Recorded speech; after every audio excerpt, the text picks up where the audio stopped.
behalf of Ryan Publishers, it's my greatest pleasure in welcoming you all to today's one-day international webinar on the topic Impact of Pharmacogenes and MicroRNA Regulation in Pathogenesis of Psoriasis.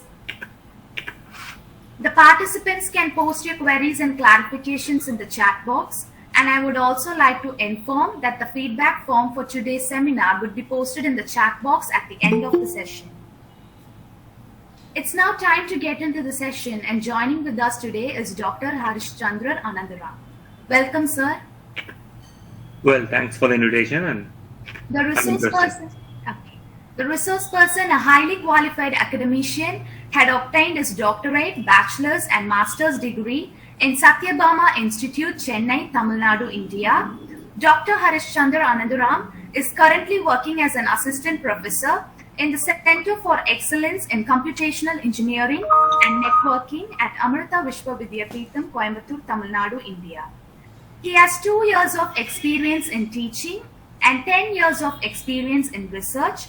His bachelor's and master project involves the molecular and systemic analysis of HIV proteinase, reverse transcriptase, and CCR5 inhibitors, and initiation towards rational drug design in collaboration with YRG CARE and IIT Madras.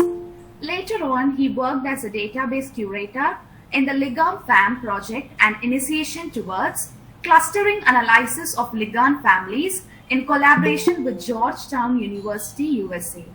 He has published his research works in peer-reviewed international and national journals indexed by Elsevier Scopus. He is a self-motivated person who sets research goals and executes challenging projects by improvising his hands-on technical skills. His research addresses the health and environmental issues associated with molecular basis of autoimmune disorders concerning pathology in systemic view. We are extremely honored and delighted to have such an insightful person amidst us. Thank you very much for joining us today, sir, and the session is now yours. Thank you. well, thanks a lot. Okay, thanks for the detailed introduction. And the area which I'm going to focus today is pharmacogenomics and microRNA regulation. Because though the studies are done in a separate manner, how systems biology is utilized for connecting the studies, and how we can go ahead with the therapeutic biomarker.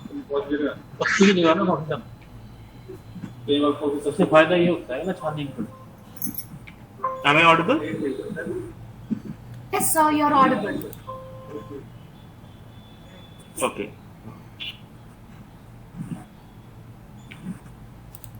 Sir, Okay, can you give this slide share option? Slide share. Now the screen is visible. The screen is visible, sir, but the PPT is minimized actually. Minimized in the sense, Okay. I'll do it full screen. yeah, full screen. Is it okay now? So not it. Sir, near that percentage, you will have that symbol. Can you just press that? Yeah. Yeah. I'm on full screen now. Yes, sir. Okay. For you also it's visible.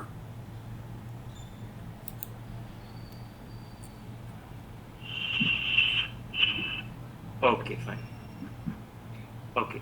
With respect to introduction, as we know, it's an autoimmune disorder.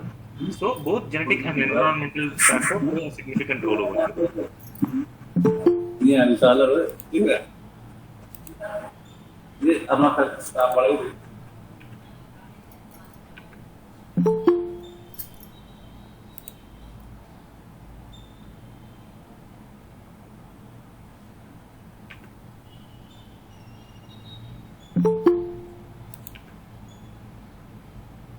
Sir, you can proceed, sir.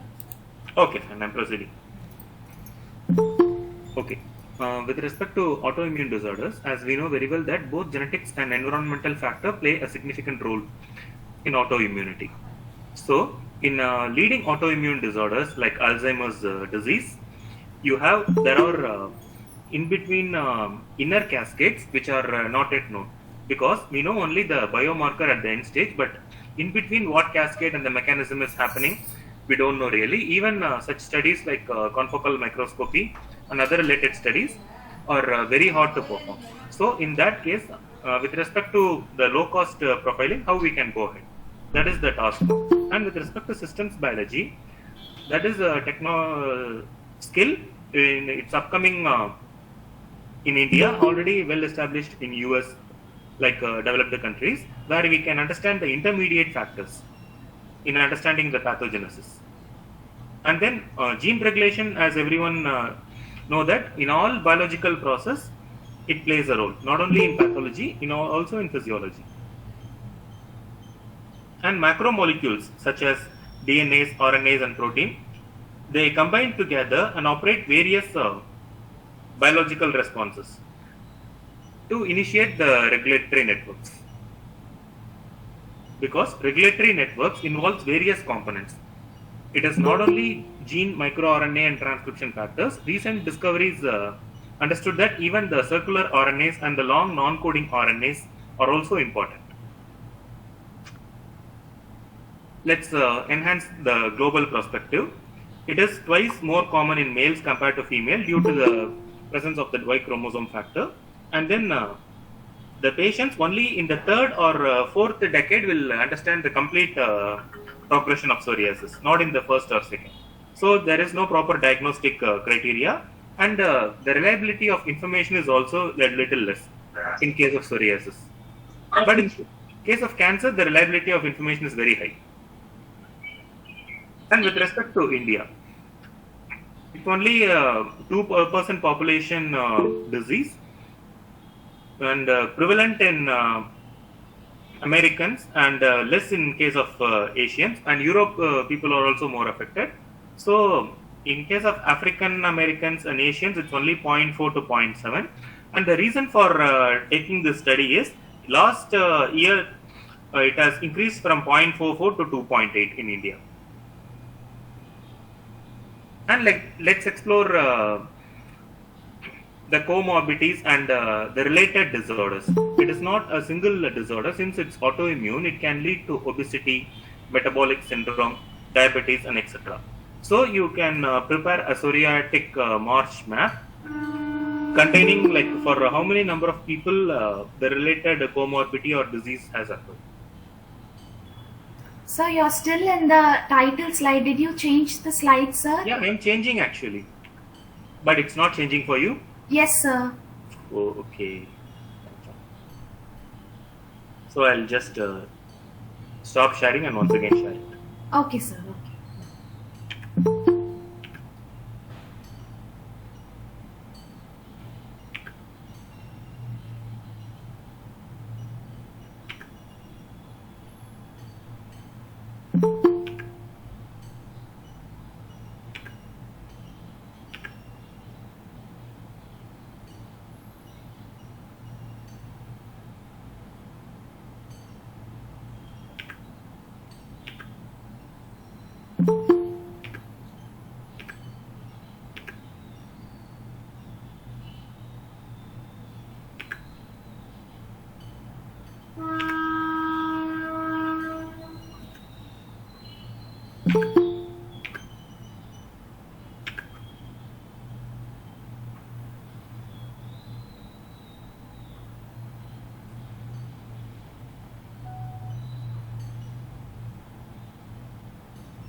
Sir, now it was okay, sir. It was okay, no? Okay. It was moving. Yeah, it was moving, no? Fine, no problem. Yeah.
Is the slides moving now?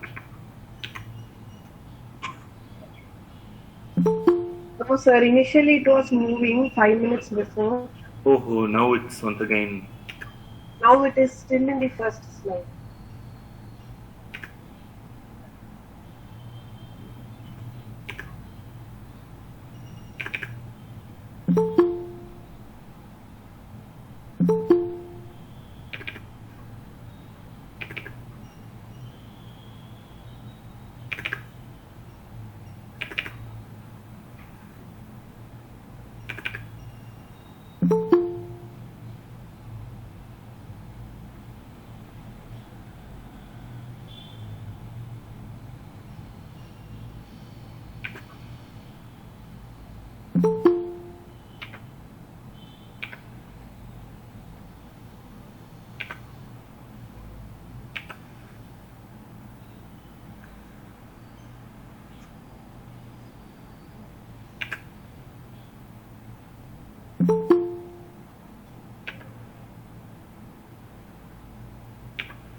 Is it moving now?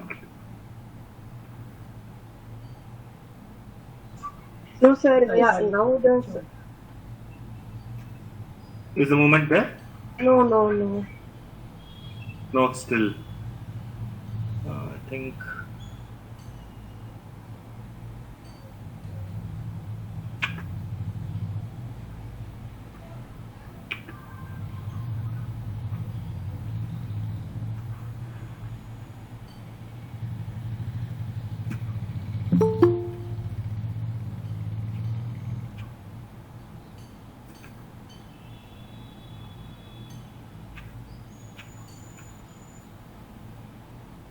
Now also it's static.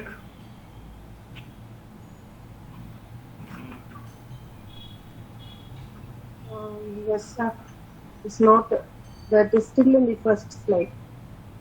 Still in first, but for me it's moving here. That's the thing. No, just 5 minutes before I saw your slides moving. Mhm.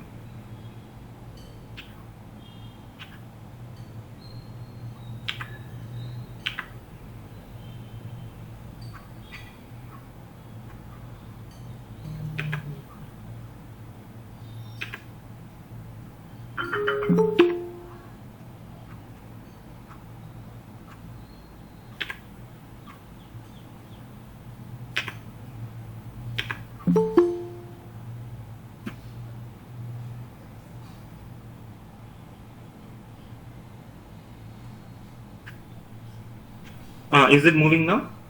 Objectives? Yeah. It's fine. I think it's done. Thank you.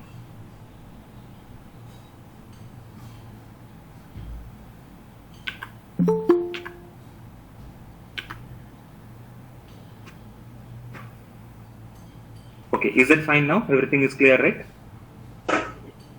Yes, sir. Now I can see the objectives slide. Only the objectives, not others. Yeah, I can see the objective slide with 8 points. Hmm. Yeah, introduction. Yeah. Now it's moving, no? Sorry, access. Okay. So only thing is that when I turn that full screen, no, it's not moving. Fine. Now I got Yeah. it. Okay, fine. Okay. Anyway, sorry for the interruption. I'll make it a little fast. Okay. Okay, fine. Okay, as everyone know, it's an autoimmune disorder. Hence, both genetic and environmental factor play a significant role. So, in most of the autoimmune disorders like Alzheimer's, psoriasis, and all, you need a costlier based diagnosis and therapeutic kit. And you see only the biomarker at the end actually, but you don't know the interdisciplinary mechanism and the intermediate cascade reactions to identify a biomarker. For that reason, systems biology will help you to understand the interplay and the cascade interactions in the process of pathogenesis. And then with respect to gene regulation, we have various biological process triggered on the basis of gene regulation, and it is not only even in physiology also. And it's not a single molecule, it's the combination of various macromolecules like DNA, RNA, proteins. Nowadays, in recent discoveries, we have long non-coding RNAs, circular RNAs. They play major role in modulating the level of gene expression. And with respect to the prevalence in worldwide, psoriasis is more common in males due to the Y chromosome factor. And with respect to the okay, ஏய் கருப்பமாடு போறான்ட்ட கருப்பாடு போயிடுச்சு வரப்புக்கு போயிருச்சு வரப்புக்கு இந்த பக்கம் வரப்புக்கடா அங்கிட்ட ஓடை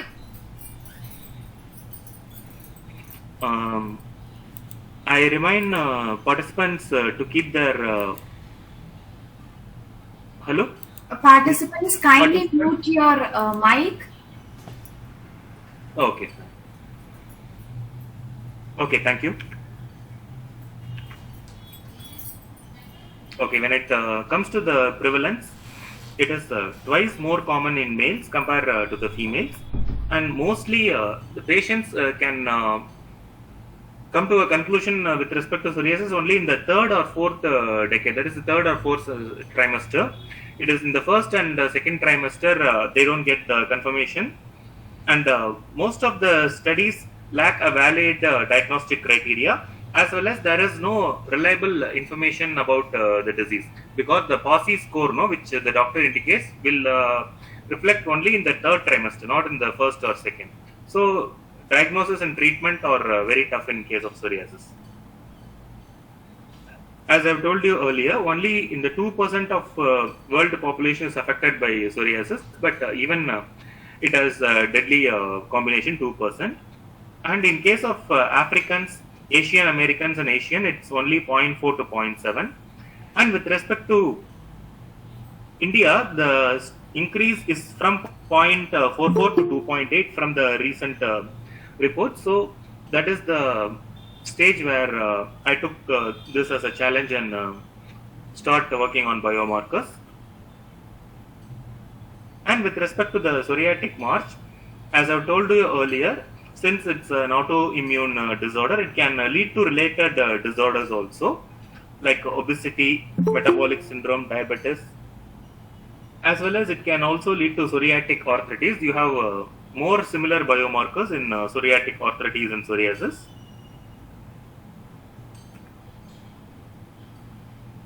And the major advantage for carrying out this research in post-genomic era is because of the HapMap project. That is, a detailed linkage disequilibrium was studied with respect to human genome in case of single nucleotide polymorphism.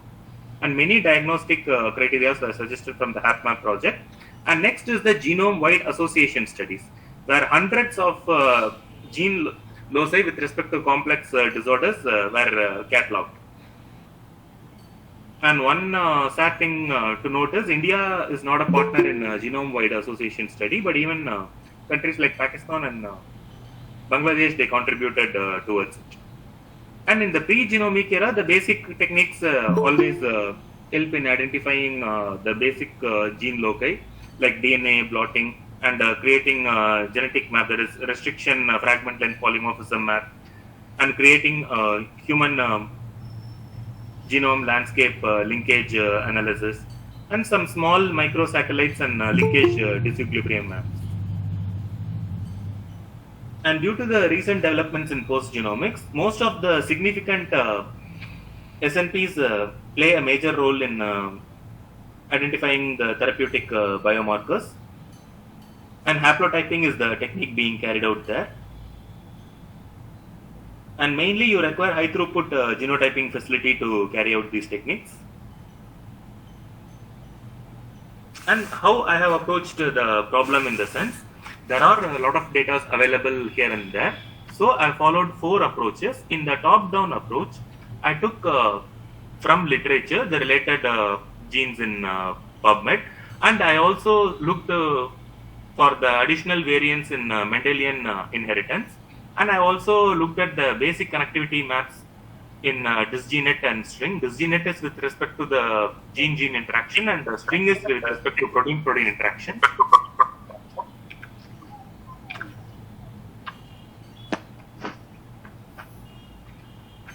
And then I went on to perform the same analysis in the bottom-up approach, that is the differential gene expression studies from RNA-seq, and ArrayExpress and NCBI-Geo are the databases used. And then I looked into the pharmacogenomic data by using a direct approach, where I looked into the connections in pharmacogenomic-based microRNAs, single nucleotide polymorphisms, as well as the pharmacogenomic studies with respect to various drugs associated with autoimmune disorders. So I took these various studies and performed a simulatory model with respect to the collected experimental data, and I have also done differential expression for 3 control and 3 treatment pair, and came up with the conclusion of a possible biomarker. And even the databases like Transpac for studying transcription factors, RAIN for microRNA and protein association, and those are all the additional annotations which I have used for the results which I have got. And for identifying the validated as well as the predicted miRNAs, I have used TargetScan, Meritor-Base, and PharmacoMAR databases. And when it comes to constructing the whole gene regulatory network from various data, I have used a tool called Cytoscape. And then I identified the specific miRNAs in the regulatory networks from the plugins in Cytoscape, which is called CytoHubba. And I've used RNA triplex for understanding the stability of microRNA with respect to the gene and transcription factor binding on the basis of thermodynamics. And then once again, I went on to identifying the specific pathway cascade which trigger the mechanism from the pharmacogenomic data by using David. It's a annotation tool, David, and a lot of pathway analysis were done, and most of the people who work on pathway reconstruction use David.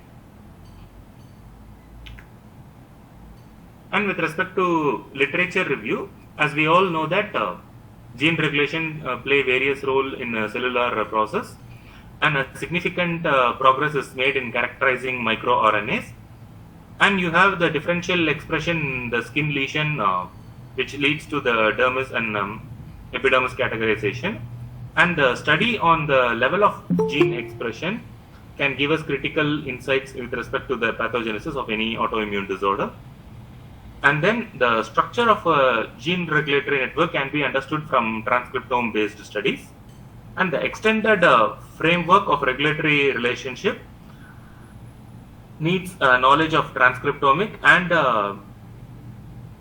the pathway cascade. So this is the area I started working from 2014. And as I've told you earlier, in top-down approach, I've used PubMed, DisGeNet, and OMIM, and I've used Meritor-Base and TargetScan. And then when it comes to the regulatory network construction for transcription factors, I've used Reg networks. And finally, I constructed an n-dimensional network in Cytoscape and identified the top 10 nodes by using CytoHubba, statistical parameter. And then I've understood the implication of mRNA in regulatory network, that is how far and how come the thermodynamics is feasible in the cascade reaction. I've used MIRMAP and triplex. And finally, I retrieved the associated pathways in mRNAs using David. And then I understood the complete role of microRNAs in transcriptional repression. And in bottom-up approach, the area will be almost similar, but here I have used the differential expression studies from my control and treatment.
Cascades, because we have only minor information of these cascades, only the major biomarker will have more information, but these are also important for understanding the pathogenesis. For that reason, I'm explaining each and every topic. And finally, the SP1 binding in the motif region is the basis for gene regulatory map, and these are the specific results actually. Like this is the translational regulatory network, because mostly we study regulatory network in transcriptional level, that is in the gene level, but that is microRNAs. By bypassing the gene also, they can interact with proteins. You have ample number of experimental proofs are there. So when it comes to regulatory network construction, you need to construct both transcriptional as well as translational regulatory network.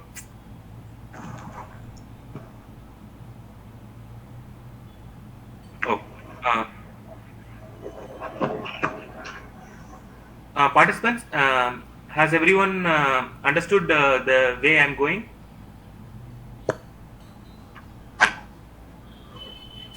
If you have any questions, you can also. Is that clear till now? Or you have any questions? Slide is not visible. Really? Yes, sir. Slide.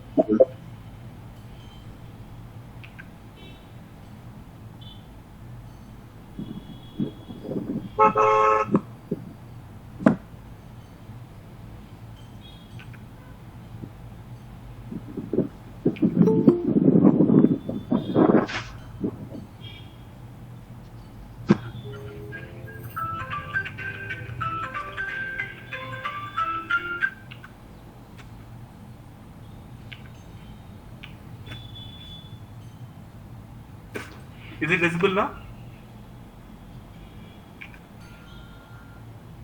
No, no, sir.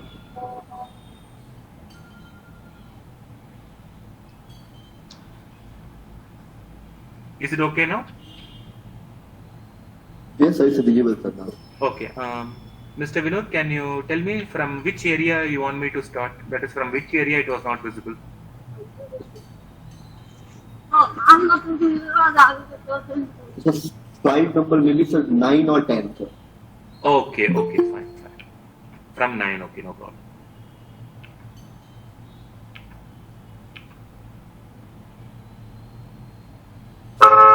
Okay, fine. As I explained you earlier, gene regulation is the key for physiology as well as pathology, and significant characterization of microRNAs are required to be understood in morphogenesis. And then the differential expression keratinocytes will be the base for inflammation in dermis and epidermis. And similarly, microRNAs play a major role in regulating a class of transcriptional genes, and the structure of gene regulatory network can be understood from the transcriptome data. And finally, the extended framework of regulatory relationship requires the understanding of the complete transcriptome. And then with respect to the top-down approach, I took the literature specific genes from PubMed, the basic cascade of single gene regulation from DisGeNet, and the single nucleotide polymorphism and relayed annotations from OMIM. And finally, I took the list of microRNAs associated with psoriasis from MIRTAR base and target scan, and then the additional transcription factors from the rich networks, and constructed the whole gene regulatory network by using Cytoscape. And then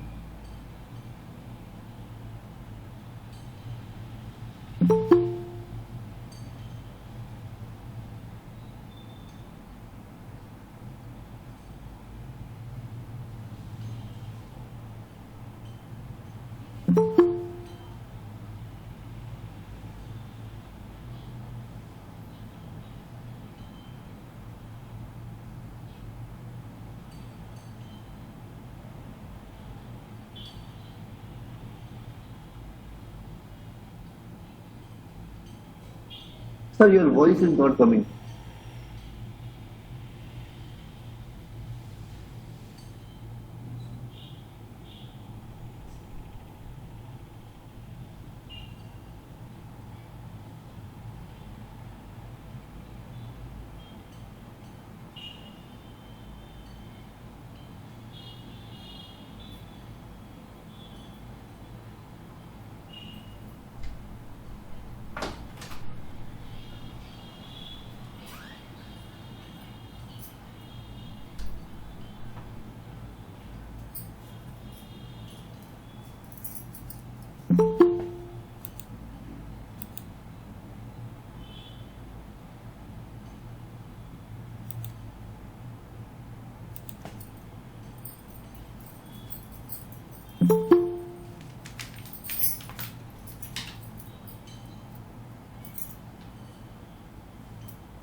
an additional annotation tool to give the details of the thermodynamics feasibility with respect to the regulatory network. And in the result column,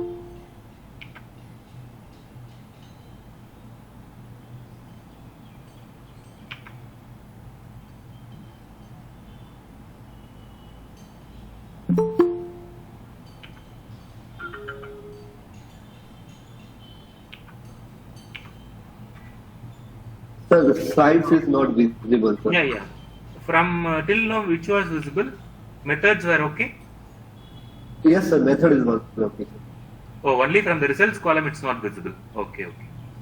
Yes, sir. Okay, so from the results column. Okay. Now, if you see, though you have various microRNAs bound to genes, they are not thermodynamically feasible.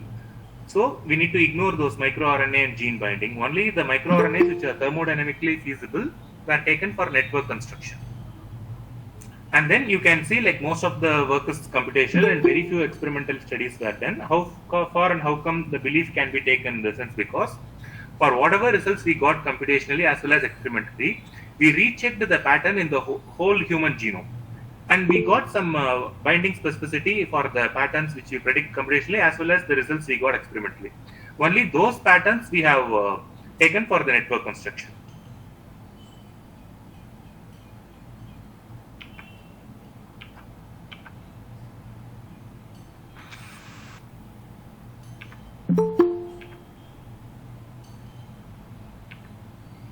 Okay, with respect to the discussion part, as you know very well that STAT2 is a major promoter-based transcription factor associated with pathogenesis, and the cytokine chemokine receptor leukocyte CCL5 and chemokine leukocyte 11 are also associated in psoriasis, as well as the microRNA 186 was already differentially expressed, and similarly the interleukins IL-17A shown some basic association. And now, as everyone knows, the NF-kappa B pathway act as a bridge between psoriasis and cancer when it comes to the cytokine production, and similarly the VEGF production and its association with SP1 can also be a promoter. Why I am explaining these factors very clearly is it is not the final biomarker we arrive at.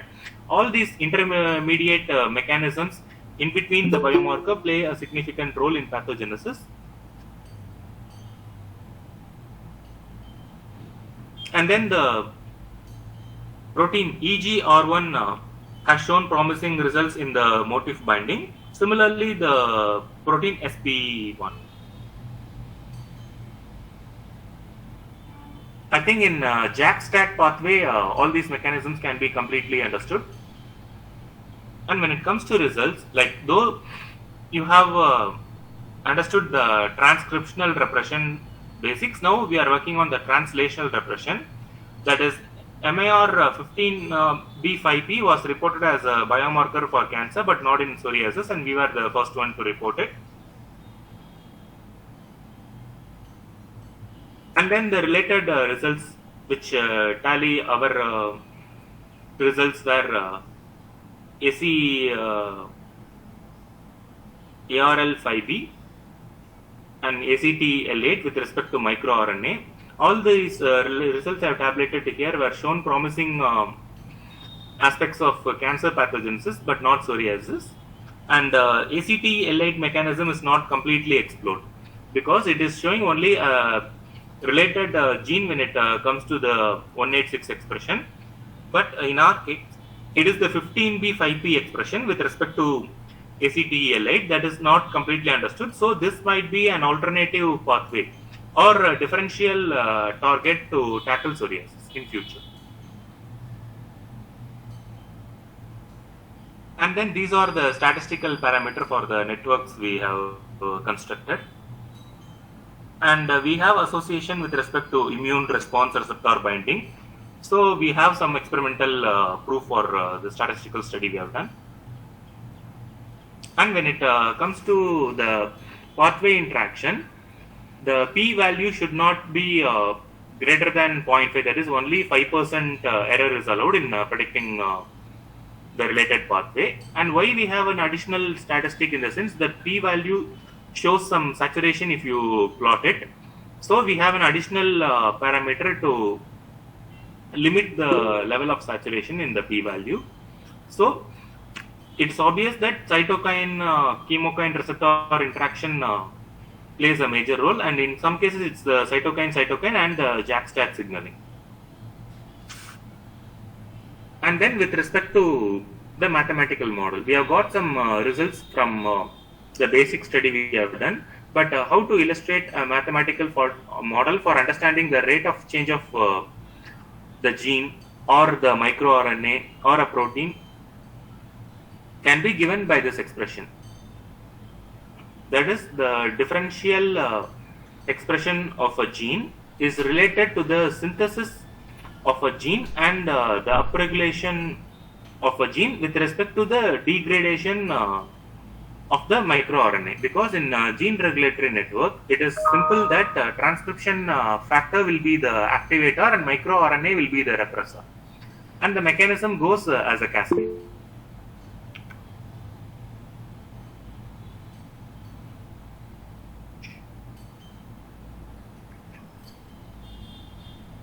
And when it comes to the whole n-dimensional network, we should identify only the maximum connected genes and microRNAs and proteins. So we are using some statistical techniques to get a two-dimensional model and the one-dimensional model finally. We use various statistical That is, this is maximum neighborhood component, dynamic maximum neighborhood component, and clustering coefficient. And these are the genes which are to be explored in psoriasis. And though the triplex is the major criteria for consideration, even in case of some duplexes, you can have a regulation, but the level of regulation will be minimal. And as you can see, in very few interactions, you have the canonical triplex.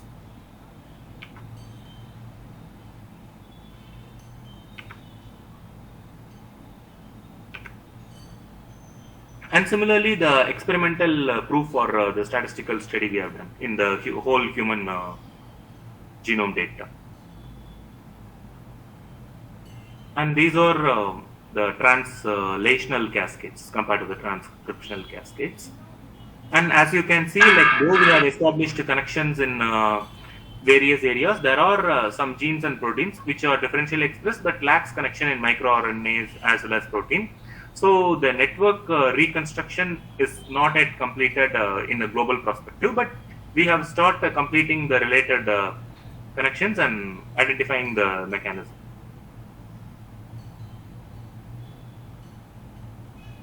So similarly, for the bottom-up approach, we have done a mathematical model simulation. And then when it comes to direct approach, the data which available in experimental condition is very less.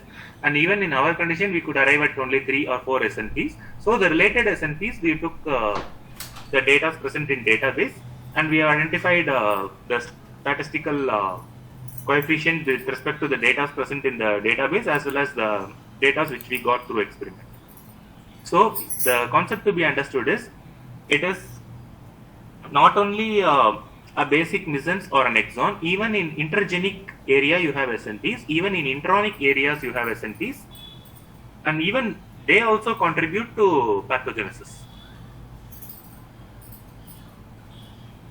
So it's an evidence that these SNPs can be a promising factor for diagnosis and therapy. And you have various comorbidities, not a single comorbidity. The comorbidity can be rheumatoid arthritis, type 1 diabetes mellitus, type 2 diabetes mellitus, psoriatic arthritis, and so on and on. And here also, like IL-12B is highly expressed in psoriasis and psoriatic arthritis compared to diabetes mellitus. So it's a major biomarker. And then when you try to plot the differentially expressed pathways, cellular communication is addressed. So it is well understood that you have an alternative mechanisms to tackle psoriasis. And this gene MTHFR have a particular SNPs which is yet to be explored, but the related region, motif region alone is explored to have some significance for the experimental study going to be carried out in further. So these are the differential regulation. Because MTHFR is explored, and even this 125A 3P is explored in other disease but not in cancer, but these two additional transcription factors were not explored with respect to diagnosis. And the translational regulation is not explored, only the transcriptional part was explored in others, it's not in psoriasis.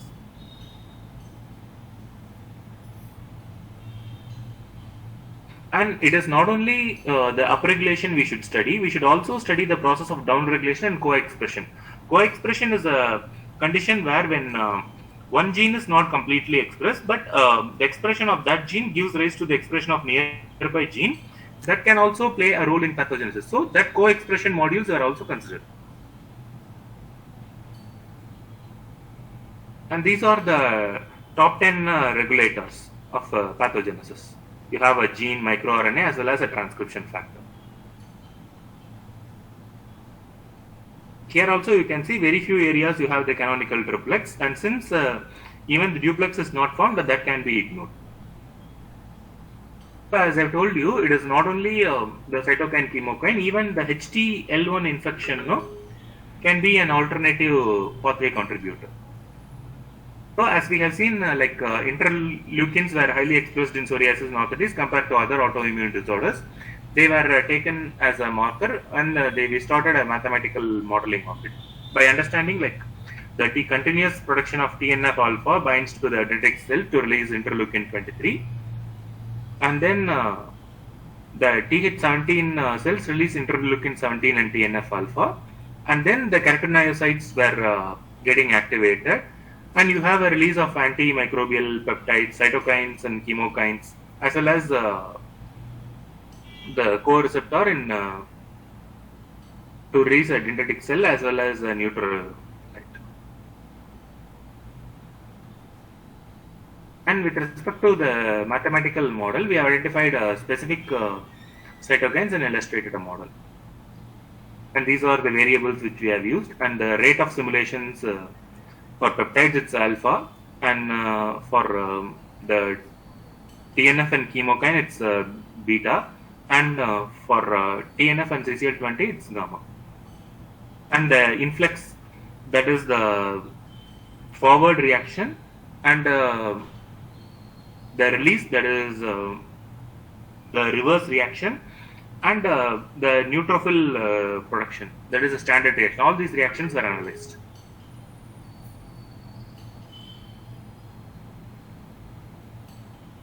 So all these removal rate were also constructed based on.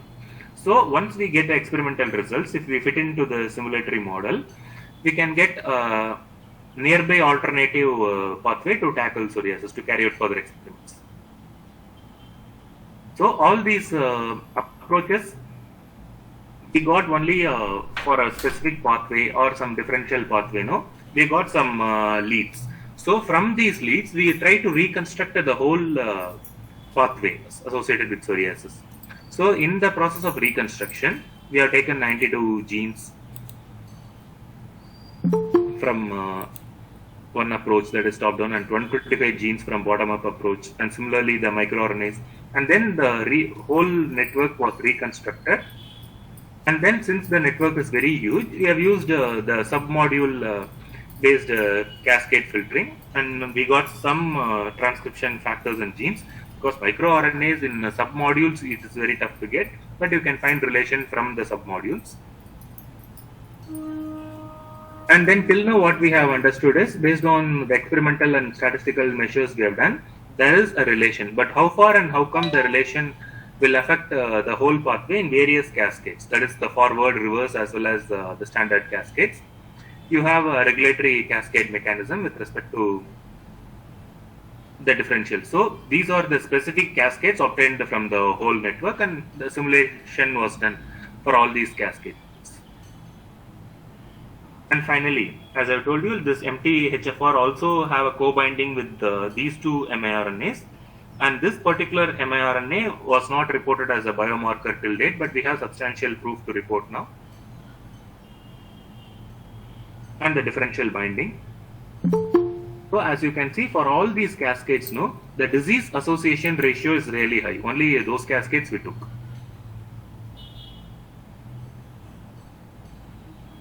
And we have arrived at a final regulatory network as a key player to study biomarkers.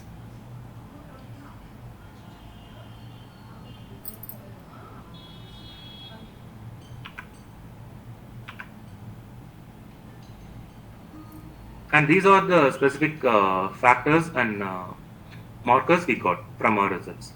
And as you can see, there is a high association of ERBB signaling pathway in biological process, and tyrosine kinase inhibitor resistance is shown. So some promising aspect is there with respect to inhibition. And the specific results which are not reported, no, from previous studies, but from various approaches.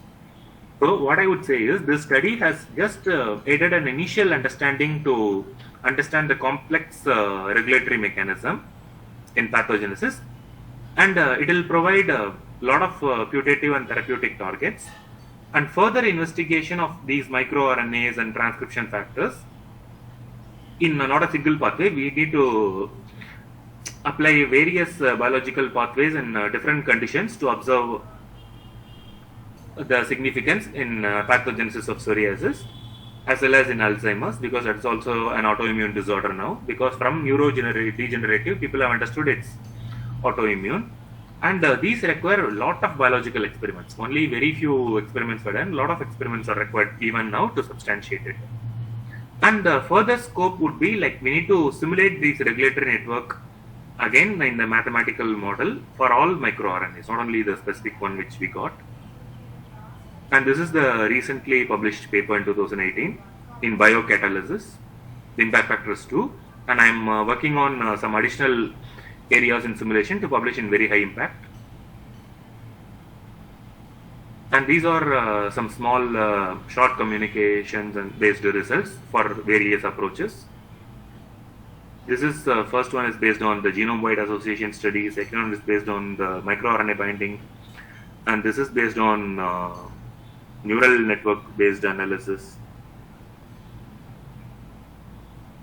and this is based on deep learning, and this study is based on pharmacogenomic related microRNAs, and then a general review, and once again GWAS in psoriasis and microRNAs, and finally the integrated network analysis to identify pathogenesis, a lead paper for all transcriptional translational regulation.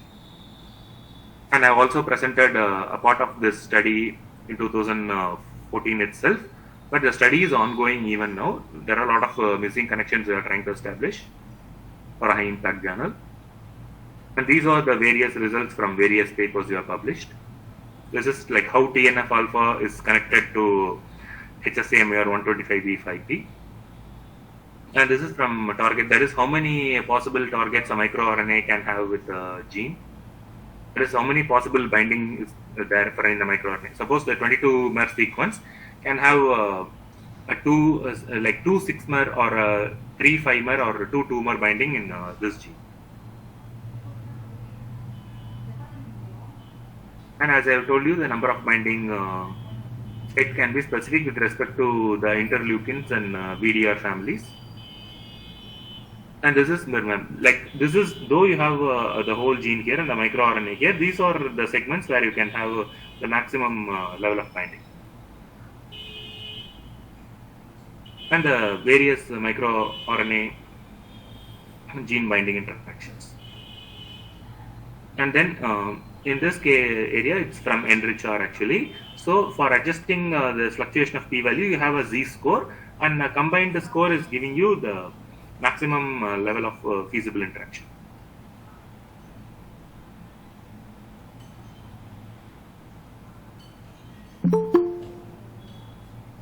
And this is also like this for top down, this is for direct, and this for bottom up. And then come bottom up approach in the 2015, that is the combined interactome study. And then the possible queries, these are the queries of reviewers. Like if you want to draw a conceptual theoretical framework, what would be? The main thing is we need to develop a pipeline for regulatory analysis, nothing more than that. And what was the key finding of your research for finding the biomarker, and how to fill the gap, and how the study can be further utilized? We need to perform a pilot study. Like for a minimum of, we have done for 3 and 3, but we need a minimum of 10 and 10 clinical samples. And what kind of biomarker did we mean? Diagnostic, therapeutic, or prognostic? Obviously diagnostic biomarker. The first thing to be understood is how the diagnosis goes on. There is no diagnostic kit, and then we'll come to therapy. And then with respect to therapeutic biomarker, some promise is shown. In this particular polymorphism is already initiated in this gene. So can we target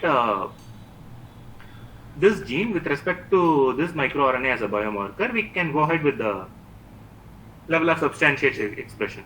And then this can serve as a really good theranostic biomarkers is the term which people use, not specifically for diagnosis or therapy. And the overexpression of microRNA inhibits this mTOR signaling pathway, because phosphoinositol 3-kinase signaling is a very beautiful study in cancer which people are doing. There is a specific person who does it in US. And mainly what he does is he synthesizes various inositol based inhibitors and try activation and deactivation studies in pathway. But in psoriasis also, one particular pathogenic component has this inositol 3K activation. His name is Dr. Manning actually. If you check for Dr. Manning and phosphoinositol 3 kinase, you will get related works which he is doing. And in my case also, I have reported to him, and a particular pathway can be targeted as really accepted now. So I am working on this signaling to a greater extent. Since already there is a study in cancer, support can also be done for extending the study. So is it possible to identify the exact link between psoriasis, arthritis, staphylococcal infection or psychological stress? Yes, it is possible, because gene regulation is due to environmental factors also, and there is an exact link between infectious and autoimmune disorders also. Unless and until it's a deadly infection like SARS-CoV-2, the basic infection is also due to an inflammation.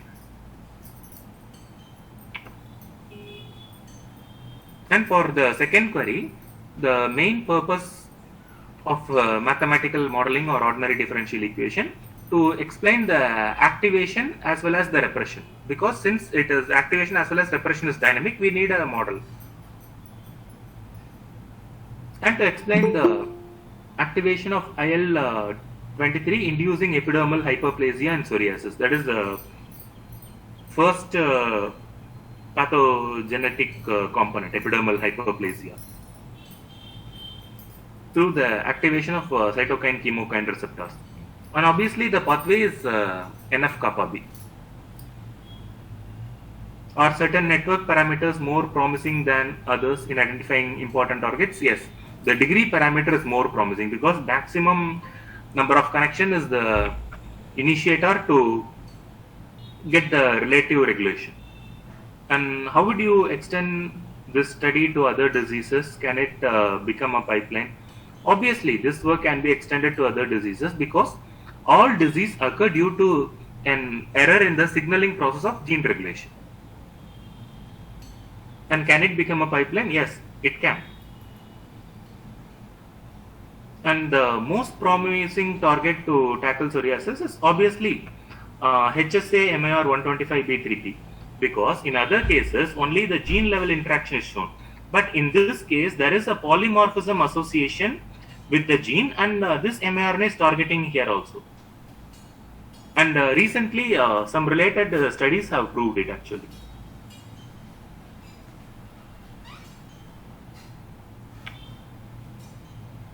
And the overexpression of this mRNA inhibits the expression of this signaling process, that is mTOR PA3K. So it can be an alternative pathogenesis. This is a discussion. So finally what we are going to arrive at is, like, we have an n-dimensional network, how to get a two-dimensional picture for promising biomarkers. This is the final area which we want to reach.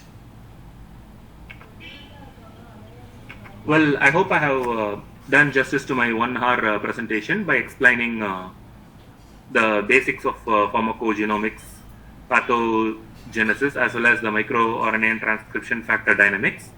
So I'm ready to take good questions from participants. A huge thanks to our beloved resource person, Dr. Harishchandra Anandaram, for the valuable session and the wonderful insights on today's topic, impact of pharmacogenes and microRNA regulation in pathogenesis of psoriasis. The participants can get your doubts cleared by asking your questions to our resource persons, or please post your questions in the chat box.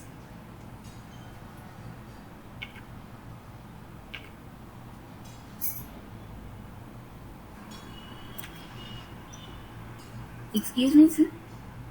Yes, please. There is a publication yesterday that phytozoans has innovative delivery systems for phytochemicals. There is some phase 3 trial, and in that the curcumin phytosome obtained a better effect compared to the placebo. So how commercially viable are these phytosomes in this there were many applications in by using phytozoans. One example was given with respect to psoriasis. So how commercially viable and replicable are these phytozoans in disease control? Actually, ma'am, phytozoans can be synthesized. It is not a very difficult process, but only thing people are not going for synthesis process in the sense it requires an additional mediator for synthesis. Because, as an example, if you see, synthesizing normal curcumin molecule is relatively easy. But if you want to synthesize D-galactose, D-cytose based curcumin, it's a little difficult. But it can be done. But only thing is that we should require an additional assay for it, and you can explore it in various conditions. And one more doubt, so you had spoken about the cytokine. So does the same logic hold true for cytokine storm in COVID also? Because if that is not controlled, I suppose it degenerates and leads to other problems. So the cytokine which you had mentioned and the cytokine storm in COVID, the degeneration, the subsequent degeneration, does the same logic hold true, sir, in both the cases?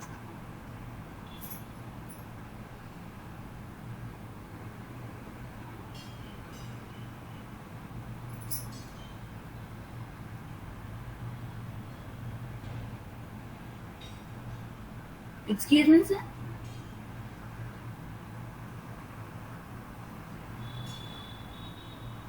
Yeah, I've understood your question. Because in COVID also we can work on cytokine storm. Okay. Hello? Yes, sir. We can Yes. work on cytokine storm.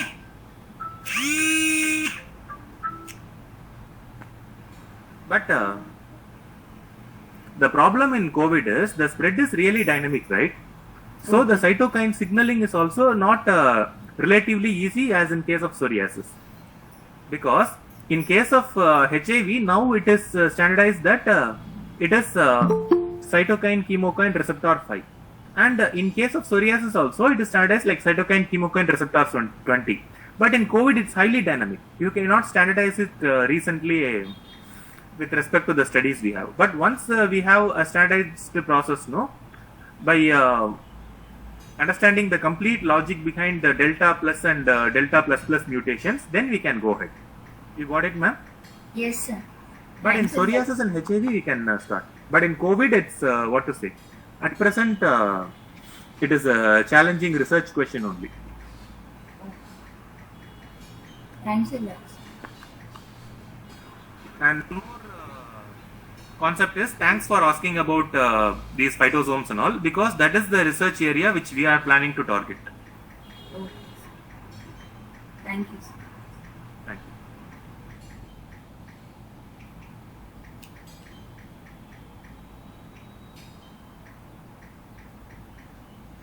you. Any other question from anyone?